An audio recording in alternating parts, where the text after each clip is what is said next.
pemirsa, terima kasih Anda masih bersama kami.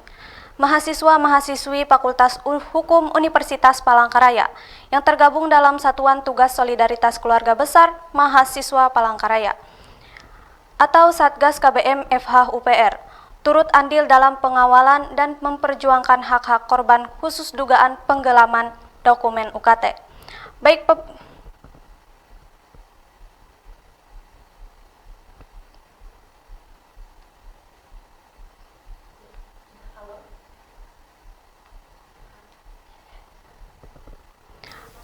Halo, selamat siang Saudara Kondoni dan Apapras.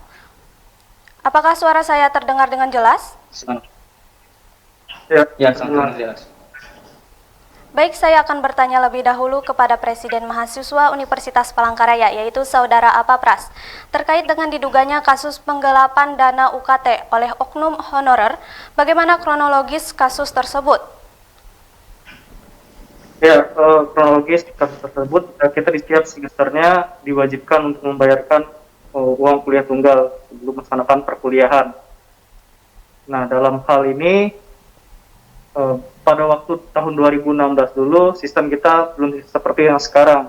Kita masih menggunakan sistem manual pada saat itu. Dan inilah yang digunakan oknum sebagai kesempatan. Karena sebelumnya kita berdesak-desakan, berdempet-dempetan dan sebagainya. Nah, inilah yang digunakan oknum untuk mencari mengais rupiah di sana. Akhirnya inilah yang digunakan kesempatan para oknum untuk melakukan tindak pidana di sini. Dan ketika membayarkan itu tidak terjadi permasalahan, mahasiswa masih bisa berkuliah seperti biasa. Nah, disinilah awal mulanya. Dan di semester berikutnya ini menjadi peluang lagi mendapat kepercayaan di mata mahasiswa. Mungkin seperti itu, Mbak, kronologi awalnya. Baik, terima kasih. Mungkin dari pihak universitas sendiri, kebijakan atau keringanan seperti apa yang diberikan kepada para korban? Ya, dari pihak universitas sendiri sudah melakukan kebijakan untuk memberikan kelonggaran waktu bagi mahasiswa yang memang saat ini mengalami penunggakan pembayaran. Bahkan kita tahu jumlahnya bernilai puluhan juta di sini. Nah, pihak universitas memiliki mengambil kebijakan untuk memberikan kelonggaran sampai tenggang waktu yang tidak ditentukan sementara. Seperti itu.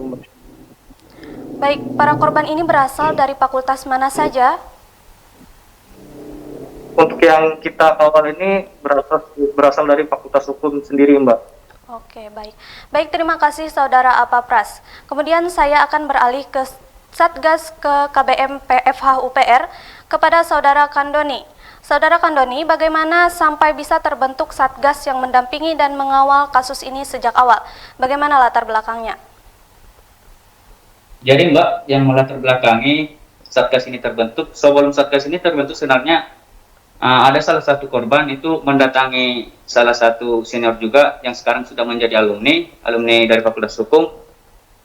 Dia itu menyampaikan bahwasanya dia sedang mengalami penggelapan UKT-nya, terhadap UKT-nya, dan kemudian bersama alumni ini juga, bersama Bang Andreo Simamora ini juga, saya dan kami ini mencari siapa-siapa saja sih yang menjadi korban. Nah, kemudian ketemulah keempat korban lagi, yang sekarang juga ikut melapor. Jadi, setelah itu kemudian ini berita ini berhembus ke telinga kawan-kawan, kemudian dengan kerasa prihatinan daripada kawan-kawan baik di organisasi maupun mahasiswa, kemudian kami melakukan pertemuan. Dan dari pertemuan inilah pada tanggal 14 Oktober 2019 terbentuklah Satgas, Satuan Tugas Solidaritas Keluarga Besar Mahasiswa Fakultas Hukum, yang mana dalam perwakilan Satgas ini terdiri dari perwakilan masing-masing organisasi yang ada di Fakultas Hukum dan juga mahasiswa. Itu, Mbak. Oh, begitu. Bagaimana cara Satgas mendukung para korban menghadapi kasus ini, Kak? Jadi cara Satgas sendiri untuk mendukung daripada korban ini adalah yang pertama itu dengan memfasilitasi korban ini untuk mengurus berkas-berkasnya agar mereka bisa menjalankan perkuliahannya, dan juga membantu mengurus berkas-berkas yang dibutuhkan untuk proses hukum. Nah, seperti kemarin itu untuk yang dibutuhkan dalam proses hukum itu seperti rekening koran itu tentunya dibutuhkan, Dan kemudian juga salah satu korban juga ada kemarin itu yang mau mengikuti yudisium kelulusan. Sehingga kalau KT ini belum terlunaskan, seharusnya tidak bisa. Namun kita mencoba bertemu dengan rektor meminta dispensasi karena kasus ini bukan hal unsur kesengajaan daripada korban ini sendiri, meminta dispensasi agar korban ini tetap bisa mengikuti yudisium sebagaimana mestinya sehingga hak-haknya tidak dilanggar. Kemudian juga kami melakukan aksi penggalangan dana bersama organisasi yang ada di Fakultas Hukum dan Mahasiswa di internal fakultas dan kemudian juga di luar kampus, di luar Fakultas Hukum, yakni di Mudarat Kecil. Dan puji syukur kita berhasil mengumpulkan sekitar 8.700.000 lebih.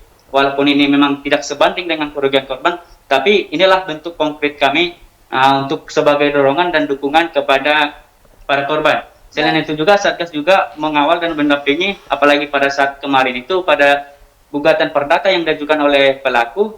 Nah, Satgas juga berkontribusi yakni dengan hadir memberikan saksi atau keterangan di hadapan persidangan tentang kasus ini. Baik. Seperti itu, Mbak. Oke, baik. Berdasarkan informasi yang kami dapatkan, sebelumnya pernah ada upaya penyelesaian secara kekeluargaan antara kedua belah pihak ini. Lalu kemudian, mengapa kasus ini bisa berlanjut ke proses hukum? Ya, sebelumnya memang ada usaha untuk menyelesaikan secara kekeluargaan. Apalagi pada saat itu sebenarnya korban ini tidak menghendaki agar ini diproses secara hukum. Namun mereka ini menginginkan agar ini diselesaikan secara kekeluargaan. Yang artinya uang mereka dikembalikan oleh pelaku, maka kasus ini selesai, tidak berlanjut. Namun karena pada saat itu tidak ada etikat baik daripada pelaku ini sendiri untuk mengembalikan uang ini dan tidak mengakui, maka korban ini mengupayakan melalui proses hukum. Namun setelah dilimpahkan kepada Polda kasus ini, mereka sudah mengajukan laporan, baru ada dengan melalui wakil dekan 3, pihak pelaku ini menyampaikan niat untuk menyelesaikan secara kekeluargaan. Walaupun memang tidak ada niat wakil 3 untuk mengintervensi, namun hanya menyampaikan niat daripada pihak pelaku. Namun karena korban ini merasa seakan dipermainkan, sebelumnya tidak ada itikat baik untuk tapi setelah laporan ini bergulir di Polda, kenapa baru sekarang?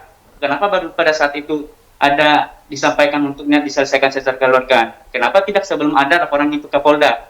Nah, oleh karena itu, para korban ini tidak hanya lagi untuk mengharapkan uang mereka itu kembali. Namun lebih dari situ, mereka ini mengharapkan agar kasus ini dapat diungkap seterbuka mungkin siapa-siapa saja yang terlibat, sehingga di universitas ini atau di kampus ini sendiri terungkap pelakunya, sehingga tidak ada lagi nanti yang menjadi korban, sehingga nanti ini menjadi jalan berbenah untuk kita sendiri atau universitas ini sendiri. Mungkin begitu, Mbak. Oke, baik. Terakhir, apabila kasus ini telah selesai, apakah keberadaan Satuan Tugas Keluarga Besar Mahasiswa Fakultas Hukum Universitas Palangkaraya akan tetap dipertahankan? Nah, seperti kesepakatan awal dibentuknya Satgas ini, sebenarnya Satgas ini terbentuk hanya untuk khusus 5 orang ini saja. Yang artinya selesai kasus 5 orang ini, ada putusan tetapnya, putusan inkrahnya, berarti resmi Satgas ini bubar. Namun apabila misalnya masih ada korban nanti mungkin ada pertemuan lagi di internal Fakultas Hukum untuk membentuk Satgas baru untuk mengawal kasus baru apabila ada. Namun kalau tidak ada berarti tidak ada lagi. Seperti itu. Baik, ya.